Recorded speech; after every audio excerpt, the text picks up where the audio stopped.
முன்னாள் அமைச்சர் நேற்று பேசும்போது சொன்னார்கள், கடந்த 5 ஆண்டுகளாக நாங்கள் எப்பவுமே டென்ஷனாக தான் இருப்போம் அப்படின்னு. அதுக்கு காரணம் கதவை தட்டுறவங்க ஈடியா விஜிலன்ஸான்னு தெரியாம நாங்க எப்பவுமே டென்ஷனாக.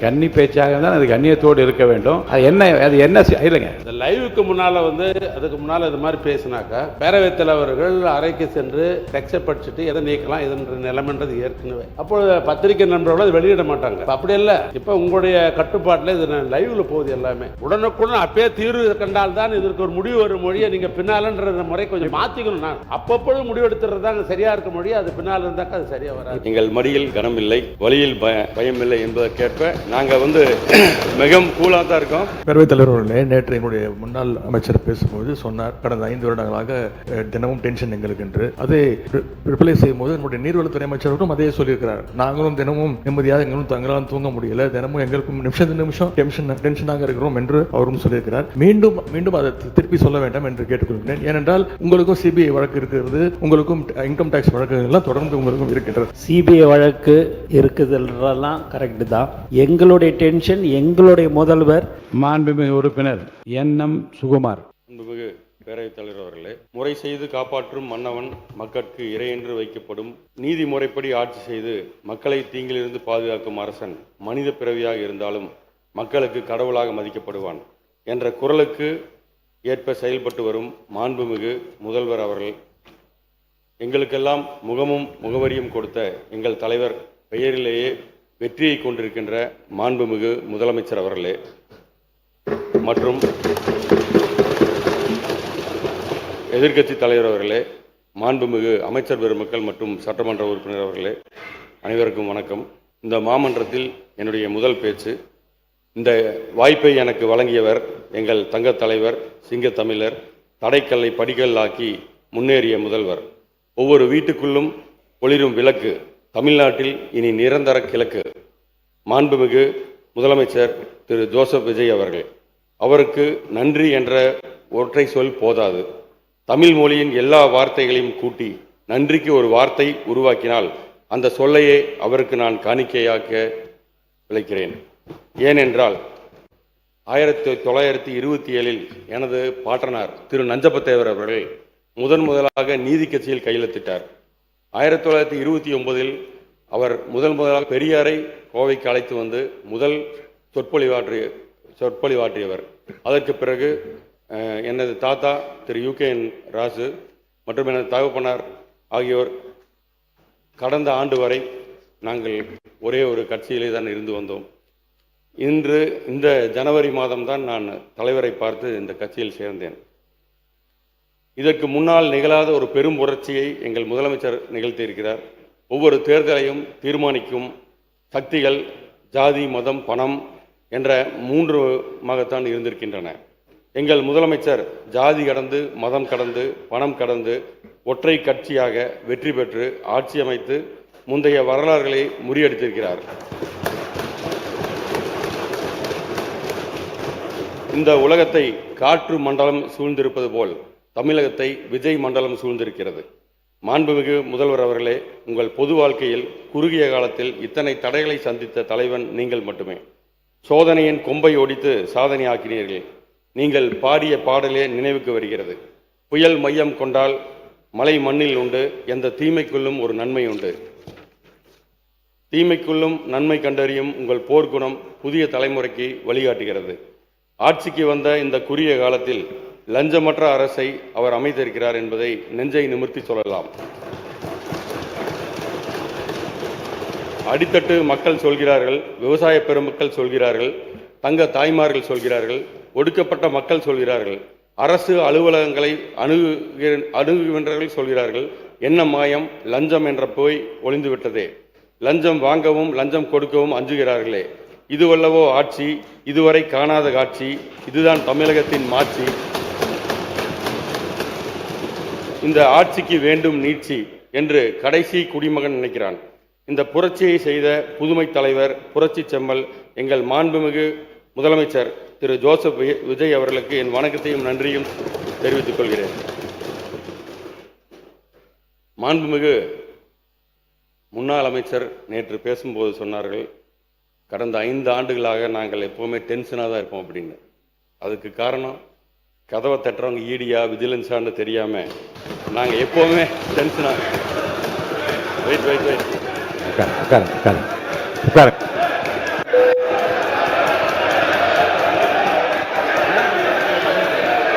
யாரு உட்காருங்க உட்காருங்க.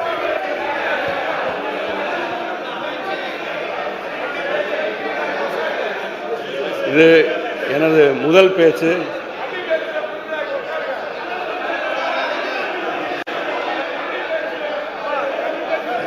உட்காருங்க உட்காருங்க எல்லாம் உட்காருங்க உட்காருங்க. இல்லை கன்னி பேச்சாக இருந்தால் அது கண்ணியத்தோடு இருக்க வேண்டும். அது என்ன இல்லைங்க. உட்காருங்க உட்காருங்க உட்காருங்க. என்ன பள்ளிக்கல்வித்துறை அமைச்சர் உட்காருங்க. எடுத்தல இருங்க.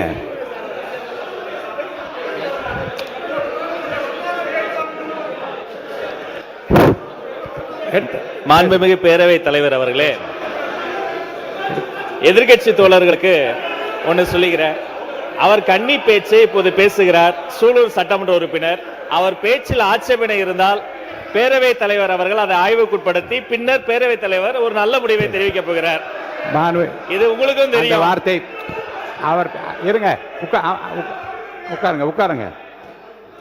அவர் பேசிய அந்த சொற்றொடர் மட்டும் நீக்கப்படுகிறது. தொடர்ந்து பேசுங்க. உட்காருங்க. தொடர்ந்து பேசுங்க. நீக்கியாச்சு. உட்காருங்க. அங்கிருந்து பேசாதீங்க. கை நீட்டி பேசாதீங்க. உட்காருங்க உட்காருங்க. தயவுசெய்து உட்காருங்க. உட்காருங்க உட்காருங்க. மாண்பு உறுப்பினர். மாண்புமிகு பேரவைத் தலைவரே, இந்த லைவுக்கு முன்னால் அதுக்கு முன்னால் இது மாதிரி பேசினாக்கா பேரவைத் தலைவர்கள் அறைக்கு சென்று டெக்ஸ்டை படிச்சுட்டு எதை நீக்கலாம் எதுன்ற நிலைமைன்றது ஏற்கனவே. அப்பொழுது பத்திரிகை நண்பர்கள் அதை வெளியிட மாட்டாங்க. இப்போ அப்படி இல்லை. இப்போ உங்களுடைய கட்டுப்பாட்டில் இது லைவில் போகுது. எல்லாமே உடனுக்குடன் அப்பயே தீர்வு கண்டால்தான் இதற்கு ஒரு முடிவு வரும் மொழியை நீங்கள் பின்னாலன்ற முறை கொஞ்சம் மாற்றிக்கணும். நான் உங்களை ஆர்டர் போடுறதுக்கு எனக்கு அதிகாரம் இல்லை. ஏன்னா இந்த சட்டமன்றம் உங்களுடைய கட்டுப்பாடு தெரியும். தகவலாக உங்களுக்கு நான் சொல்கிறேன். அப்பப்பொழுது முடிவெடுத்துறது தாங்க சரியாக இருக்க மொழி. அது பின்னால் இருந்தாக்கா அது சரியாக வராது. இப்போது நீக்கப்பட்டிருக்கிறது. பொதுவாக நான் ஒன்று சொல்ல விரும்புகிறேன். பேச வந்த உறுப்பினர் இந்த பக்கமாக இருந்தாலும் சரி, அந்த பக்கமாக இருந்தாலும் சரி, கண்ணியத்தோடையும் சட்டப்பேரவையில் என்னென்ன வார்த்தைகளை நான் பிரயோகிக்கணும், இந்த வார்த்தைகள் மட்டும் நீங்கள் தேர்ந்தெடுத்து வார்த்தை பிரவார்த்தை மற்றவர்களை புண்படுத்தாமல் என்று அவர்கள் சொன்னபடி இது லைவாக உலகம் முழுவதும் இன்றைக்கு பார்த்து கொண்டிருக்கு. யார் எப்படி என்று நன்கு அறிந்து கொள்ள மக்களும் விரும்புகிறார்கள். அந்த வகையில் அனைத்து உறுப்பினர்களும் அந்த கண்ணியத்தை கடைபிடிக்குமாறு நான் கேட்டுக்கொள்கிறேன். உறுப்பினர் தொடர்ந்து சுகுமார் பேசலாம். எங்களை பார்த்து சொன்னார் அவர், நீங்கள் கூலாக இருக்கீங்க உட்காந்துருக்கீங்க அப்படின்னாரு. எங்கள் மடியில் கனமில்லை, வழியில் பயமில்லை என்பதற்கேற்ப நாங்கள் மிகவும் கூலாக தான் இருக்கோம். இன்றைக்கி மட்டும் இல்லை, இந்த 5 வருஷம் போய் மக்களை அடுத்த 5 வருஷ தேர்தலை சந்திக்கும் போது நாங்கள் கூலாக தான் இருப்போங்கிறத தெரிவிச்சுக்கிறோம். மற்றொரு உறுப்பினர் சொன்னார், எங்கள் முன்னாள் முதல்வர் எதிர்க்கட்சி தலைவர். பேரவைத் தலைவர் அவர்களே, நேற்று எங்களுடைய முன்னாள் அமைச்சர் பேசும்போது சொன்னார், கடந்த 5 வருடங்களாக தினமும் டென்ஷன் எங்களுக்கு என்று. அதை ரிப்ளை செய்யும்போது நம்முடைய நீர்வளத்துறை அமைச்சர்களும் அதே சொல்லியிருக்கிறார். நாங்களும் தினமும் நிம்மதியாக எங்களும் தங்களால் தூங்க முடியல, தினமும் எங்களுக்கும் நிமிஷம் டென்ஷனாக இருக்கிறோம் என்று அவரும் சொல்லியிருக்கிறார். மீண்டும் அதை திருப்பி சொல்ல வேண்டாம் என்று கேட்டுக்கொள்கிறேன். ஏனென்றால் உங்களுக்கும் சிபிஐ வழக்கு இருக்கிறது, உங்களுக்கும் இன்கம் டேக்ஸ் வழக்குகள்லாம் தொடர்ந்து உங்களுக்கும் இருக்கின்றது. மாண்புமிகு எதிர்க்கட்சி தலைவர் அவர்களுக்கு நான் தெரிவித்துக் கொள்வதெல்லாம், சிபிஐ வழக்கு இருக்குதுன்றதெல்லாம் கரெக்டு தான். எங்களுடைய டென்ஷன், எங்களுடைய முதல்வர் தொகுதியில் என்ன பிரச்சனை, மக்கள் பிரச்சனை இருக்குது, அது உடனுக்குடன் பார்க்கறியான்னு கேட்டார்ன்றதுக்கோசம்தான் நான் உங்களுக்கு அப்படி சொன்னனே ஒழிய, நான் வேறு எந்த அர்த்தத்துலேயும் நாங்கள் எங்களை பயமுறுத்தியோ டென்ஷன் படுத்தியோ இல்லை. அவர் முதல்லாம் பார்த்தீங்கன்னா எங்கள் சட்டமன்ற உறுப்பினர்லாம் எப்போ எங்களுடைய தலைவர் பேசுவார்னு நினச்சிருந்தாங்க. இப்போ ஃபோன் வந்தாலே பயம் இருக்குது. ஏதாவது தொகுதியில் ஒரு சின்ன விஷயமா இருந்தால் கூட அதை ஏன் உடனே செய்யலைன்னு கேட்கக்கூடியவர் தான் எங்கள் முதல்வர் என்பதை தெரிவிச்சு. உட்காருங்க மாண்பு எதிர்க்கட்சி தலைவர் சொல்லி முடிச்சிடும். நீங்கள் சொல்லுங்கள், உங்கள் கருத்தை சொல்லுங்கள். பேரவைத் தலைவர்களே, எங்களுடைய சட்டமன்ற உறுப்பினர் முன்னாள் அமைச்சர் அவர்களும் அதே எண்ணத்தோடு தான் பேசினார். அவர் ஒரு மூத்த அமைச்சராக இருக்கக்கூடியவர், வேளாண்மைத்துறை அமைச்சராக இருந்தவர். எங்களுடைய முதலமைச்சர் அவர்கள் அன்றைக்கு தினசரி பேப்பரில் பார்த்து, செய்திகளில் பார்த்து, அந்த துறை சம்பந்தமாக ஏதாவது செய்திகள் வந்திருக்கிறதா, அதை உடனடியாக நிவர்த்தி செய்யுங்கள் என்றதுதான், அந்த எண்ணத்தில் தான் எங்களுடைய சட்டமன்ற உறுப்பினரும் பேசினார். மாண்பு உறுப்பினர் சுகுமார் பேசுங்க. நீங்கள் நேற்று மற்றொரு முன்னாள் அமைச்சர் பேசும்போது சொன்னார், எங்கள் முன்னாள் முதல்வர் எங்கும் இருக்கிறார், எல்லா திட்டங்களும் இருக்கார், நீக்கமர நிறைந்திருக்கிறார், எல்லா இடத்துலையுமே இருக்காருன்னு சொல்லி பேசினார். அது ரொம்ப சந்தோஷம். ஆனால் மக்கள் மனதில் இல்லை. மக்கள் மனதில் இருந்தால் மட்டும்தான் இந்த சட்டமன்றத்துக்குள்ளே வர முடியுங்கிறது உங்களுக்கும் தெரியும், எங்களுக்கும் தெரியும். அதனால் மக்கள் மனதில் இடம்பெற்றிருந்தால் இந்த பிரச்சனையே வந்திருக்காது. இங்கே வந்து உட்கார்ந்துருக்கலாம்.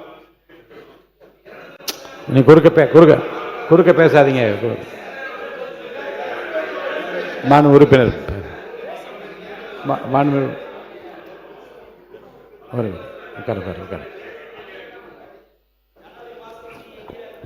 மாண்புமிகு பேரவைத் தலைவர்களே, மாண்புமிகு உறுப்பினர்கள் கடந்த ஆண்டு ஆட்சியில் இருக்கும்போது யார் கூட சுற்றிக்கிட்டு இருந்தார் என்பது உலகத்துக்கு தெரியும். எங்களுடைய ஊரக தொழில்துறை அமைச்சர் ஐபி குடன் அவர் கூட இருந்தார், பழகினார் இருந்தார். ஆனால் நாங்கள் படுற டென்ஷன் அவருக்கு தெரியும். நாங்கள் எதுக்காகனா மக்களுடைய பிரச்சனைகளை அன்றாடம் பார்க்க வேண்டும், அமைச்சர்களும் சட்டமன்ற உறுப்பினர்களும் இருக்க வேண்டும் என்று எங்களுடைய தலைவர் அவர்கள் கூறிய அனுப்பி நாங்கள் பண்ணினோம். அது எப்படி எங்கள் திட்டமும் மக்களுக்கு செல்ல வேண்டும். கிட்டத்தட்ட இப்போ யார் மனதிலே இல்லைங்கிறார். 1,31,00,000 பெண்களுடைய மனதிலே அவர் குடியிருந்து கொண்டிருக்கிறார்கள். அதே போல இங்கே புதுமை பெண் திட்டம் விளக்கம் வேண்டாம். மாண்பு உறுப்பினர் சொல்லிட்டீங்க, அவர் கருத்துக்கு தப்பு சொல்லிட்டீங்க, அதோட நிறுத்திடுங்க. போதும் உட்காருங்க. மாண்பு உறுப்பினர் கருத்து சொல்லுகிற போது ஒரு கான்ட்ரவர்சி இல்லாமல் நீங்கள் முடிச்சிடுங்க. ஏன்னா நீங்கள் சொல்லுகிற போது மிகப்பெரிய திராவிட பாரம்பரியத்து குடும்பத்திலிருந்து வழித்தோன்றலாக இருக்கின்றீர்கள். அந்த கண்ணியத்தையும் கௌரவத்தையும் காப்பாற்ற வகையில் நீங்கள் தொடர்ந்து பேச வேண்டும் என்று நான் கேட்டுக்கொள்கிறேன். இல்லை, இப்போ ஒருத்தர் அங்கே பின்னாலன்னு சொன்னாங்க, நீ எங்கே? அதில் பின்னாடி முன்னாடிலாம் வேண்டாம், என்னை பார்த்து எனக்கு நீங்கள் பதில் சொல்லுங்கள், தொடர்ந்து பேசுங்க. இல்லை, நான் இருந்த திமுக தான் இல்லைன்னு நான் சொல்லலை. அதாவது என்னைக்கு வந்து சப்ஜெக்ட் வாங்க, அவங்களுக்கு பதில் சொல்ல வேணாம். நீங்கள் அது சொன்ன நீதிநிலை அறிக்கை வேளாண் பற்றி பேசுங்க. நான் எல்லாத்தையும் என்னை விட ஒரு வயசு பெரியவங்களாக இருக்கிறதுலேருந்து எல்லாத்தையும் நான் மதிக்கக்கூடியவங்க தான். நான் அதில் வந்து நான் தவறாக எந்த கருத்து நான் சொல்ல. நான் இருக்கிறது மக்கள் நினைக்கிறதையும் மக்கள் என்ன மாதிரி நடந்துக்கிட்டாங்கிறது தான் நான் சொல்கிறேன். நான் போதும், உட்காருங்க. மாண்பு உறுப்பினர் உட்காருங்க. வேண்டாம், பாருங்க அவர் வந்து இல்லை, அவரை திருத்தி கொள்ளுகிறப்ப நீங்கள் விடுங்க.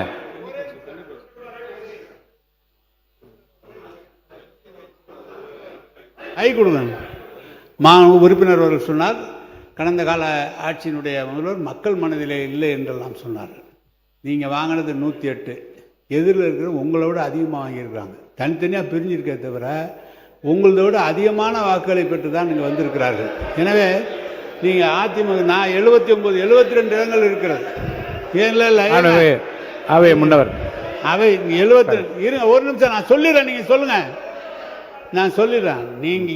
நீங்கள் வாங்கிய வாக்குகள் 108 இடம், 35% அங்கே வாங்கியிருக்கிறது கூட வாங்கியிருக்காங்க. தனித்தனியாக பிரிஞ்சிருக்கு. எங்ககிட்ட இருக்கிறவங்க தான் உங்ககிட்ட வந்து ஆதரவு தெரிவிச்சிருக்காங்களே தவிர எங்கள் தலைவர் எப்போதும் மனதில் இருக்கிறவர், எப்போதும் மக்கள் இருக்கிறவர். நீங்களே சொன்னீங்க, ஐயா தந்தை பெரியார் அதற்கு பிறகு தொடர்ந்து திராவிட இயக்க கொள்கையில் இருந்துதான் வந்தவன் என்று. எனவே மக்கள் மனதில் இருக்கிற காரணத்தால் தான், நீங்களும் அதில் இருந்த காரணத்தால் தான் இன்றைக்கு கூட நீங்கள் சட்டமன்ற உறுப்பினராக வந்திருக்க முடியும். மாண்பு உறுப்பினர், அங்க விசில் சின்னத்துக்கு மட்டுமே எல்லா தொகுதியிலும் ஓட்டு கேட்டு வந்திருக்கு. அவை முன்னவர் ஒரு பேரவைத் தலைவர் அவர்களே, மாண்பு துணைத் தலைவர் அவர்கள், எதிர்க்கட்சி துணைத் தலைவர்களுக்கு பேசுவோர் கருத்தை சொன்னார்கள். 108 பெரிதா எங்களது பெரிதா என்று கேட்டார்கள். சின்ன குழந்தையை கேட்டால் கூட 108 தான் பெரிதுன்னு சொல்லுவாங்க. ஒன்று, 97 பேர்களை வைத்துக்கொண்டு ஒரு ஆட்சி நடத்தியவர் நீங்கள் என்பதை மறந்துவிடக்கூடாது. மாண்பு உறுப்பினர் சுகுமார், விவாதத்துக்கு வாங்க, பொருள் குறித்து பேச ஆரம்பிங்க. பேரவைத் தலைவர் அவர்களே, எனது சூலூர் தொகுதியின் எனக்கு வாக்களித்து என்னை இங்கே வரலாற்று சிறப்புமிக்க இந்த பேரவையில் எனக்கு வாய்ப்பளித்த எனது சூலூர் தொகுதி மக்களுக்கு நன்றியை தெரிவித்துக் கொள்கிறேன். எனது சூலூர் தொகுதியின் 900 ஆண்டுகளுக்கு முன்பு சுந்தர சோழன் என்பவரால் ஒரு பெரிய குளம் ஒன்று வெட்டி வைக்கப்பட்டது. அது தற்போது சிறிய குளம் பெரிய குளம் என்று இரண்டாக பிரிக்கப்பட்டிருக்கிறது. அது ஒரு 400 ஏக்கர் அளவில் இருந்த இந்த குளமானது தற்சமயம் ஒரு 240 ஏக்கரா குளமாகவே இருக்கிறது. இந்த குளமானது ஒரு கழிவு நீர் உள்ள போய் ஒரு 3 அடி வரைக்கும் செக்மெண்ட் ஆகி பக்கத்தில் இருக்கிற தோப்பு கூட காஞ்சு இருக்கிற அளவுக்கு இருக்கிறனால அதை அந்த ஒரு சுற்று வட்டாரம் 16 கிலோமீட்டர் அளவுக்கு அந்த நீர் ஊற்றுவல் போகாததின் காரணமாக ஒரு விஷத்தன்மையாக மாறி பறவையே குடிக்க முடியாத அளவுக்கு ஒரு மோசமான சூழ்நிலையாக இருக்குது. அதை தூர்வாரி தரும்படி நமது அமைச்சர் அவர்களை கேட்டுக்கொள்கிறேன். சூலூரில் இருந்து தெற்கே ஜெயகிருஷ்ணாபுரம் வரை 35 கிலோமீட்டர் 2005 குடிநீர் 2005ஆம் ஆண்டு குடிநீர் பதிக்கப்பட்டது, குழாய் பதிக்கப்பட்டது. 2011 மக்கள் தொகைக்கேற்ப குடிநீர் வழங்கப்பட்டு வருகிறது. ஆனால் இன்று 2 மடங்கு மக்கள் தொகை அதிகமானபடியால் அந்த குடிநீரானது 45 நாளுக்கு ஒரு முறை மட்டுமே அந்த பகுதியை கடந்து செல்கிறது. அதனால் குடிநீர் இணைப்பு மற்றும் புதிதாக ஏற்பட்ட நகரங்களுக்கு குடிநீர் வசதியை தர இயலவில்லை. மேலும் எந்த ஒரு தொகுதியின் எந்த மூலைக்கு சென்றாலும் இலவச பட்டா மற்றும் இலவச இடம் கேட்டு இன்னும் இருக்கிறார்கள். எத்தனை ஆண்டுகளாக இந்த பிரச்சனை இருக்குது என்றால் 40 ஆண்டுகளாக இருக்குது. 40 ஆண்டு காலம் நாங்கள் இருக்கோம், இந்த இடத்துல குடிசை போட்டிருக்கோம், எங்களுக்கு வீடு இல்லை, சொந்தமாக இடம் இல்லை அப்படிங்கிறாங்க. நான் கேட்குறது என்னென்னா, நாம் ஆட்சிக்கு இன்று 91வது நாள். இதற்கு முன் ஆண்டவர்கள் ஏன் அந்த வேலையை செய்யவில்லை தான் என்னோட கருத்து. 40 ஆண்டு காலம் ஒரு குடிசையாக போட்டு இருக்கிறாங்க. அப்படிங்கும்போது 40 வருஷம் அவங்களுக்கு தாசில்தார் ஆஃபீஸ், கலெக்டர் ஆஃபீஸ் எல்லா பக்கம் போயிருக்காங்க. அப்படிங்கும்போது அவங்களோட குறை ஏன் இன்னைக்கு வரைக்கும் நிறைவேறலை? என்னோட தொகுதி எடுத்திங்கன்னா 5 லட்சம் பேர் வசிக்கிறாங்க. அந்த இதில் ஏன் இன்னைக்கு வரைக்கும் அந்த மாதிரி எந்த ஒரு திட்டம் செயல்படுத்தலை? எந்த இடத்துலையும் ஆரம்ப சுகாதார நிலையங்கள் இல்லை. 20 ஊராட்சிக்கு மேலே ஆரம்ப சுகாதார நிலையங்கள் இல்லை. முக்கியமாக கண்ணம்பாளையம் சூலூரில் பணம் கட்டியிருக்காங்க. 1995லேயே 10,000 ரூபா பொதுமக்கள் பணம் கட்டி அதுக்குண்டான ரெசிப்டும் கொடுத்துருக்காங்க. ஆனால் ஆரம்ப சுகாதார நிலையம் இன்னைக்கு வரைக்கும் நிறுவலை. 95ல் அதுக்கு பின்னால் எத்தனை ஆண்டுகள் இவங்க ஆட்சி செஞ்சாங்கன்னு பாருங்கள். ஏன்னா மக்களோட குறைய சரி செய்யாததோட விளைவு தான் நாங்கள் இன்னைக்கு 108 பேர் நாங்கள் ஜெயிச்சிருக்கோம். அதில் எந்த விதமான மாற்று கருத்தும் கிடையாது. சூலூரில் போக்குவரத்து நெரிசல்ங்கிறது ஒரு மேரேஜ் அன்னைக்கு பார்த்தீங்கன்னா அந்த இடத்த சூலூர் பஸ் ஸ்டாண்டை தாண்டறதுக்கு ஒரு 2 மணி நேரம் ஆகுது. அதனால் அந்த சூலூரில் மையப்பகுதியில் ஒரு மேம்பாலமும், திருச்சி சாலையிலிருந்து கலங்கல் சாலை வரைக்கும் எல்லை அகலப்படுத்த வேண்டும் என்றும், கனியூர் டோல்கேட் அருகே சேலம் கொச்சின் சாலையிலிருந்து மாதப்பூர் சேலம் சாலையை அகலப்படுத்த வேண்டும் என்றும், இது இந்த மேற்கண்ட பணி CRIDP 2026-27 திட்டத்தின் கீழ் முன்னுரிமை அடிப்படையில் விரைந்து செயல்படுத்த வேண்டும் என்று கேட்டுக்கொள்கிறேன். அதுபோல் சூலூரில் ஒரு அரசு கலைக்கல்லூரி மற்றும் பாலிடெக்னிக், இது அந்த தொகுதியில் ஒரு அங்கிருந்து போகிறோன்னா ஒரு 40 கிலோமீட்டர் போனால் தான் அரசு கலைக்கல்லூரி பாலிடெக்னிக்குங்க. அப்போ அங்கே போய் படிக்கிற பசங்க எல்லாருமே கொஞ்சம் சிரமப்படுறாங்க. பஸ் வசதியும் கம்மியாக இருக்குது, போக்குவரத்தும். இப்போ கோயம்புத்தூரில் இருக்கிற ஆர்ட்ஸ் காலேஜில் போன தடவை சேர்க்கை புதுசாக சேர்க்கை 2000 பேர் மட்டுமே. ஆனால் அப்ளிகேஷன் 30,000 பேருக்கு வந்திருக்கு. அப்போ அதனால் அங்கே ஏழை நடுத்தர மக்கள் பாதிக்கக்கூடாதுங்கிறதுக்காக ஒரு அரசு கலைக்கல்லூரியும் பாலிடெக்னிக்கும் நான் வேணும்னு கேட்டுக்கிறேன். அதே மாதிரி அவனாசி அத்திக்கடவு நிலத்தடி நீர் செறிவூட்டும் திட்டம் ஒரு 1900 கோடியில் 2019 இது ஆரம்பித்து வருஷத்துக்கு 90 நாள் மட்டுமே தண்ணி ஏரியாவுக்கு வரும். இது மிகப்பெரிய குளங்கள் அந்த வழியில் இருக்குது. அதுக்கு கடைசி வரைக்கும் அந்த குளங்கள் தண்ணி சேர்றதில்லை. சேர்ந்தால் மட்டும்தான் நிலத்தடி நீர் டெவலப்மெண்ட் ஆகும். சூலூரில் தண்ணி பஞ்சம் நிறைய இருக்குங்க. ஏன்னா சூலூர் கோயம்புத்தூர்லேயே மேடான பகுதி. அதனால் அந்த அத்திக்கடவு திட்டத்தை நீர் செறிவூட்டும் திட்டத்துக்கு இன்னும் கொஞ்சம் பண பற்றாக்குறை இருக்குங்கிறாங்க, மெயின்டெனன்ஸுக்கு மட்டும். அதை மட்டும் கொஞ்சம் பண்ணி தரும்படி கேட்டுக்கிறேன். மாண்புமிகு பேரவைத் தலைவர் அவர்களே, எங்கள் தொகுதியில் தென்னை விவசாயம் மிக பெரிய அளவில் இருக்குது. தேங்காய் உரம் மற்றும் மூலப்பொருள் கூலி இதெல்லாம் சேர்த்தும் போது தேங்காய் வந்து விலை போகிறதில்ல. விலை வந்து வெறும் 46 ரூபா தான் ஃபிக்ஸ் பண்ணியிருக்காங்க. இப்போ வந்து விவசாயிகள் ரொம்ப பாதிக்கப்படுறதுனால அந்த தேங்காய் மூலமாக தேங்காய் எண்ணெய் விற்பனை அதிகரிக்கணும்னா அரசு கொள்முதல் செய்து நியாய விலை கிடைக்கும்படி கேட்டுக்கிறேன். நியாய விலை கடையில் தேங்காய் எண்ணெய் விற்கும்போது தென்னை விவசாயிகள் மிகவும் சந்தோஷப்படுவாங்க அப்படிங்கிறது. மற்றும் சூலூர் மற்றும் திருப்பூர் பகுதியைச் சேர்ந்த எங்களை விசைத்தறி உரிமையாளர்கள் ரொம்ப அதிகமாக இருக்காங்க எங்களோட தொகுதியும் பக்கத்துலேயும். இவங்களுக்கு வந்து இவங்க மெயினான கோரிக்கை என்ன கேட்டால், வீடுகளுக்கு வழங்குற போல விசைத்தறி கூடங்களுக்கு சோலார் பேனலுடன் நெட் மீட்டர் கேட்குறாங்க. இது வந்து ரொம்ப நீண்டகால கோரிக்கையாக இருக்குது. என்னோட ஒரு சின்ன இந்த சபைக்கு மாண்புமிகு பேரவைத் தலைவர்களே ஒரு விஷயம் தெரிவிச்சுக்கிறேன். இலவச பட்டா கேட்டு வர்றாங்க. அவங்களுக்கு நம்ம ஒரு நத்தம் புறம்போக்கு பிடிச்சி இடத்த போட்டு கொடுக்குறோம். அதுக்கப்புறமா கொஞ்ச நாள் கழித்து அவங்க திரும்ப வீடு வேணும்னு கேட்டு வர்றாங்க. இதுக்கு பதிலாக இடம் இருக்கிற அந்த நத்தம் புறம்போக்கிலேயே வந்து குடிசை மாற்று வாரிய திட்டம் மூலமாக ஒரு ஏக்கரால் வந்து ஒரு மீறி போனால் ஒரு 30 பேர்த்த வீடு இடம் தர முடியும். ஆனால் வீடாக கட்டினோம்னா ஒரு 200 பேர்த்துக்கு தரலாம். அதை வந்து அரசாங்கம் பரிசீலனைக்கும்படி கேட்டுக்கொள்கிறேன். மாண்புமிகு பேரவைத் தலைவர் அவர்களே, இன்னொரு 2-3 நிமிஷம் மட்டும் கொடுங்க. முதல் பேச்சு இவங்க நிறைய குறுக்கிட்டாங்க. நிறைய கோரிக்கைகள் இருந்தால் நிறைய அவை குறிப்பு இல்லை, அவை குறிப்பில் ஏற்றுக்கொள்ளும்படி கேட்டேன். நீங்கள் கேட்டிங்கன்னா அந்த அவை குறிப்பில் ஏற்றிடலாம். நீங்கள் வந்து சுருக்கமாக முடிங்க. கண்டிப்பாக நான் உங்களுக்கு தரேங்க. இப்போ மெயினாக வந்து கோயம்புத்தூரோட குடிநீர் ஆதாரம் 2 அணைகள் மட்டுமே. பில்லூர், சிறுவாணி. இந்த பில்லூர் அணை வந்து 1961 ஆரம்பித்து 67 கட்டி முடித்தாங்க. இதில் வந்து ரொம்ப ஒரு 44.4 மில்லியன் கனமீட்டர் வந்து தண்ணீர் சேகரிக்கிற இடத்துல இப்போ 2023 ஆய்வின்படி 58.59% வந்து கொள்ளளவு இழந்திருக்கு. ஏன்னா கம்ப்ளீட்டாக சேராக இருக்குங்க. அந்த சேரை எடுக்கிறதுக்கு வந்து ரொம்ப வருஷமாக திட்டம் போடுறாங்க. ஆனால் இன்றைக்கி வரைக்கும் நடக்கலை. அதுக்கு வந்து ஃபாரஸ்ட் டிபார்ட்மெண்ட் வந்து என்ஓசி கொடுக்கறது இல்லை அப்படிங்கிறாங்க அந்த மண் எடுத்து போடுறதுக்கு. அதை வந்து கவனத்தில் கொள்ள முடியும். ஏன்னா அந்த 58% நிறைஞ்சாலே கோயம்புத்தூரோட 99% தனி பிரச்சனை இருக்காது அப்படிங்கிறதையும் தெரிவிச்சுக்கிறேன்.